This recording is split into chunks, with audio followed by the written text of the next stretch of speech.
You are about to learn how to stop AI tools from leaking information you never meant to share. And look, this isn't some theoretical idea. This is a specific operational procedure, kind of like a security firewall for your data. We call it the clean room method. Let's be really clear about the risk. Every time you upload a document to an AI tool, you are basically handing it your attack surface. Today, we're going to learn how to shrink that surface down to almost zero. Okay, so here's the central problem, and it's not a bug, it's really a feature. Most people think they can control what an AI says just by, telling it what not to do. They think a simple instruction is enough. Well, they're wrong. So on the left, you've got the common approach, writing a prompt that says something like, "Do not mention any names." And on the right, you have the correct approach, rewriting the source document so it physically contains no names at all. So why the big difference? Because a prompt, that's just a suggestion to the AI. The source document, that's its reality. And this right here, this is the core principle of this entire method. I want you to burn this into your brain. Prompt instructions are suggestions. Source content is gospel. The AI will always prioritize what it finds in the source material over any instructions you give it in a separate prompt. Always. So how do we fix this? Simple. We stop trying to control the AI's behavior and we start controlling its environment. The solution is a 5-step operational workflow. Here are the 5 steps. First, you separate your messy research from your clean generation space. Second, you create a completely sanitized source document. Third, you embed your rules inside that source.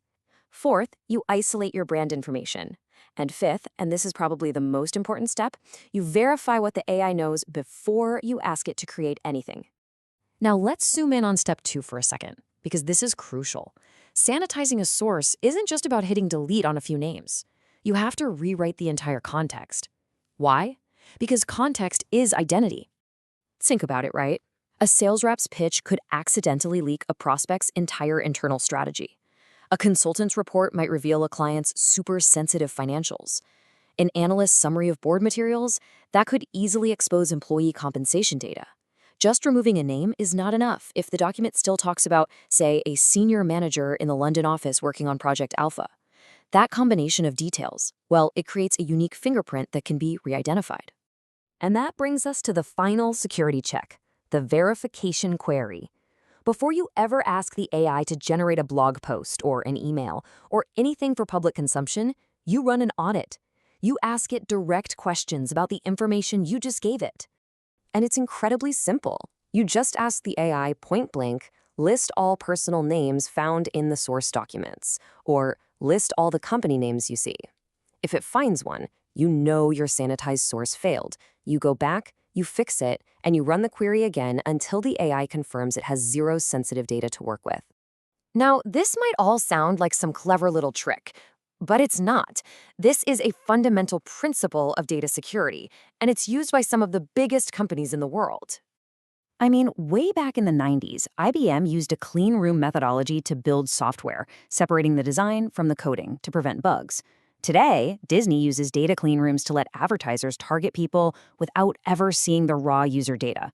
And right now, AI companies like Anthropic call this same basic principle context engineering. The idea is the same. You separate trusted and untrusted contexts. So what you're learning here, and this is the key takeaway, is the free manual version of an enterprise-grade security pipeline. You're applying the same logic that protects billions of data points at major corporations to your own personal workflow. Which, of course, leads us to the big question.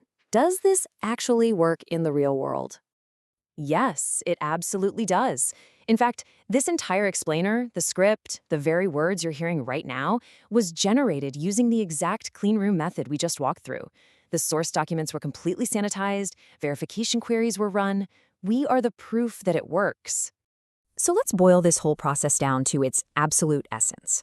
What do you need to do every single time you upload a sensitive document? You just need to remember 3 things. Just 3 mandatory checks. Before you upload anything, ask yourself these 3 questions. Number 1, is this a clean environment totally separate from my raw notes? 2, is this source document fully rewritten and sanitized of all contextual identifiers? And 3, Did I run a verification query to get confirmation that the AI sees zero sensitive data? If you can't say yes to all three, you do not proceed. Because at the end of the day, the model can only leak what you give it. This is the final takeaway, the philosophy behind this whole method. You control the input, and you will control the output. AI Frankly, lab notes from a guy who voids warranties on purpose.